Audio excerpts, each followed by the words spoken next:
గోపీచంద్ గారి టైం వచ్చింది. Yeah, spotlight మీకే ఇప్పుడు.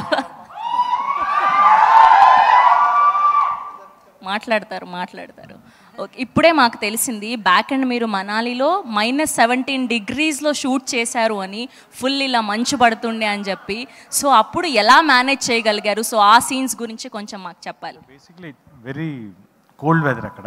ఇప్పుడు నాకంటే బేసిక్లీ నా ఆర్ట్ డిపార్ట్మెంట్ వాళ్ళు చాలా కష్టపడారు. ఎస్పెషల్ నైట్ అయితే ఇంకా ఎక్కువ ఉండేది. పాపం మేము మార్నింగ్ షూటింగ్కి వెళ్ళే టైంకి వాళ్ళు మొత్తం సెట్ అంతా రెడీ చేసి పెట్టి ఉండాలి.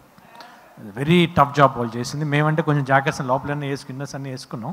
But even though it's very cold, చాలా కోల్డ్. పాపం డైరెక్టర్ గారు, హోల్ క్రూ అంతా కూడా చాలా కష్టపడ్డారు. బట్ ఇట్స్ వెరీ, అదొక డిఫరెంట్ ఎక్స్పీరియన్స్ అక్కడ. ఓకే, అండ్ సీను వైట్ల గారి సినిమాలో ది బెస్ట్, ఓన్లీ ఒక్క సినిమా మాత్రమే చెప్పాలి. అది ఏంటి? ఆ సీన్ ఏంటి? ఎగ్జాక్ట్ కామెడీ సీన్ గురించి చెప్పాలి. సినిమా ఏది చెప్పాలి? A film by Srinu Vaitla. అది కాదు, అలా కాదు. సీను వైట్ల గారు అన్ని సినిమాలు అని చెప్పదు, ది బెస్ట్ ఒకటి చెప్పండి. ఎప్పటికీ ఒకటి చెప్తే మిగతాయి కదా, అన్ని బెస్టే కదా. సరే, బెస్ట్ కామెడీ సీన్ చెప్పండి పోనీ. ప్రతి సినిమాలో కామెడీలు చాలా బాగుంటాయి కదా, ఒకటని తీయలేమే. ఫస్ట్ నుంచి ప్రతి సినిమా అట్లా ఉంటాయి. ఆనంద్ కానివ్వండి, వెంకీ కానివ్వండి, దుబాయ్ సీన్ కానివ్వండి, మన దూకుడు కానివ్వండి, ఆగడు, భాష, అన్నీ సూపర్గా ఉంటాయి, ఒకటి కాదు.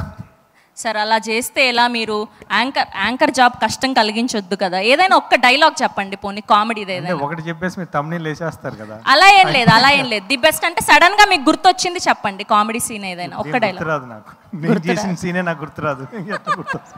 బేసిక్ గానే మీరు చాలా సెటిల్డ్. చెప్పండి, ఏదో అరుస్తున్నారు, ఆగండి, మాట్లాడుతున్నారు. ఓకే, సో అసలు సమస్య లేదంటారు ఇప్పుడు? Okay, thank you so much.